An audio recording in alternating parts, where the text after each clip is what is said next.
them all say inspiration make just 1/10 of fabrication. All the rest is perspiration, hard graft and perspiration. So what about them aggravation as mash up your concentration? Them paper thin flowing down as inspiration. Thank you.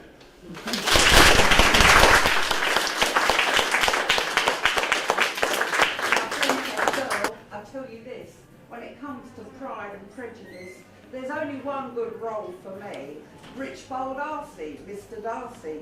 I'd be him any day, on his high-stepping grey, cutting a frightful dash with Pemberley and all that cash, riding into Derbyshire, independent, free from fear, no petticoats and big long knickers, bossy patrons, whinging vicars. I won't be some poor spinster bitch, just give me bollocks and make me rich.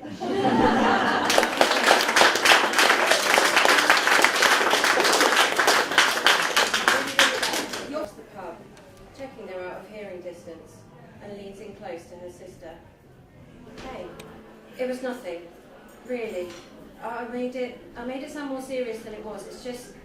It's nothing. Anyway, what about you? How's everything with you and Chuck? No. I asked you first.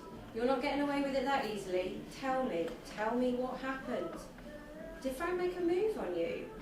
You know he's sweet on you. I can't believe for a moment that you went away for 3 months with him and nothing happened. If he's overprotective, it's just because he cares. At least he acts like a man. Ruby stopped short. This is not the time.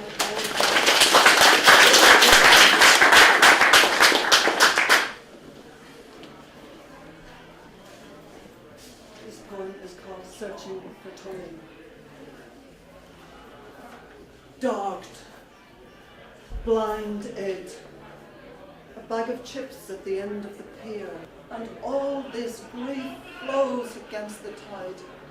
Oh, for unity, for light over the surface, for a glimpse into dawn depth, for the taste of salt within a car. I think how it tastes too of you. Such distance to get to your one kind word.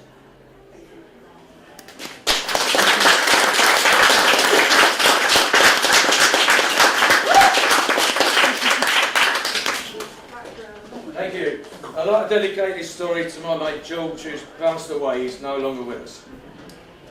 This is a story about a village in Holland called Ulf.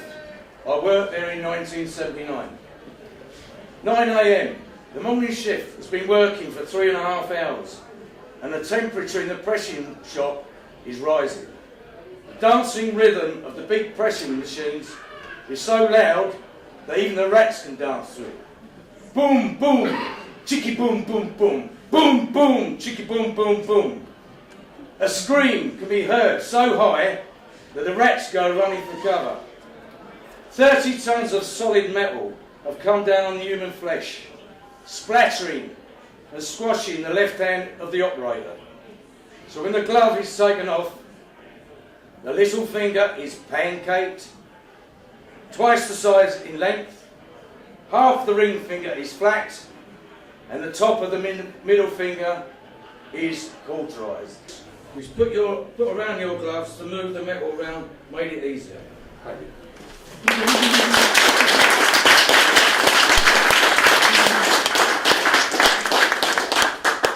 And Paul will be available to show you his stumps during the thank you for that. Geraldine, thank you.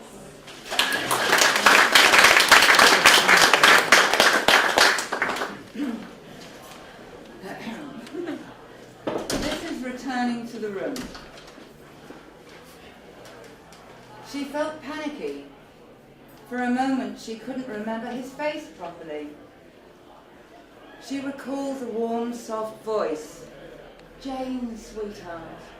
The London in it. We'll be all right, love.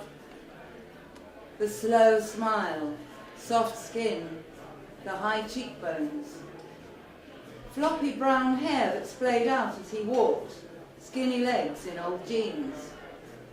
How he ran fingers comb-like over his head to get hair out of his face. She could see it clearly now.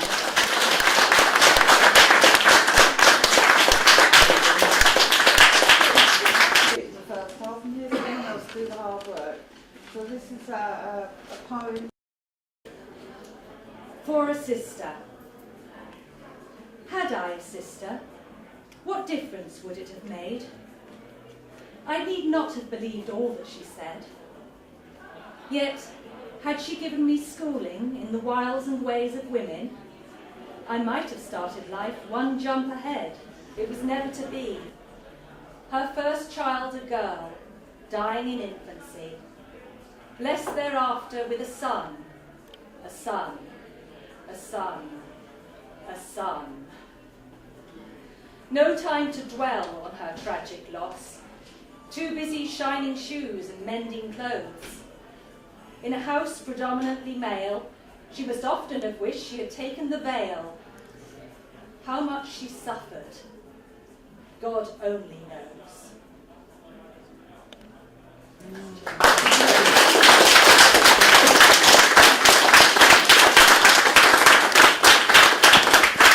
Something that Jim can pull off. So I think we're going to get the other half of the Cox-Muller duo. By way of contrast, this is in your Facebook.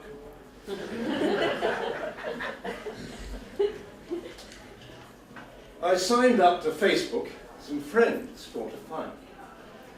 Alas, the friends I found weren't the friends I had in mind.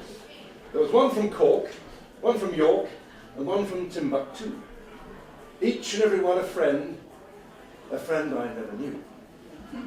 I have a friend in Baltimore, one in Bangalore, one in Inverness. Know all of their business, though never met them in the flesh. I only joined Facebook so I could log on to chalk the sun. A million friends later I ask, my God, what have I done?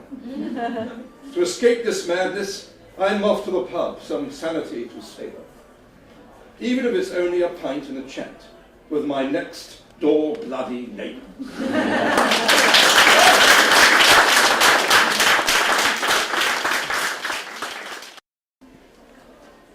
When Vic knocked on the door, I was too shy to look up at the man in evening dress who opened it. He was so tall and broad, he was standing in his shadow. When I dared to lift my eyes, I saw he had fleshy cheeks that hung down either side of his mouth like curtains. He had longer hair than I'd ever seen on a man, dark with a couple of grey flecks. Welcome, welcome, honoured guests, he boomed over our heads. Vic nudged me as we walked in. The room was filled by a table with silver things on it and a white cloth down to the ground. Above us hung a chandelier of glittering teardrops. Sitting at the table, aslant on his chair, was another man in evening dress, about half the age and size of his friend. He had fair hair and the face of an angel of a Christmas card.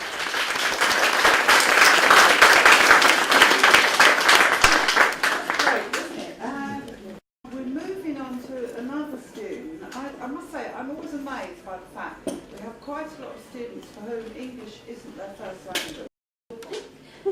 Good sex etiquette guide, public transport. Never let anyone touch you inappropriately at a bus stop. Squeeze your thighs together and twist around to let them know gently but pointedly you wish to be left alone. The bus itself is a much more suitable place for that. Traveling from work to home in the rush hour can be a grueling, a tedious affair, but it need not be. Just follow the next steps and we promise you a satisfying and explosive end to your journey. You climb the stairs slowly, so you're still on them when the bus jerks forward and you lose your balance just for a second.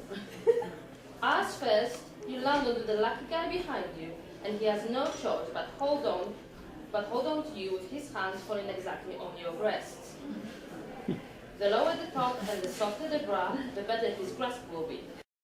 When you get finally there, grab the upright rail extended from the seat with your left hand and press your body into it so that he can squeeze underneath to sit on the seat.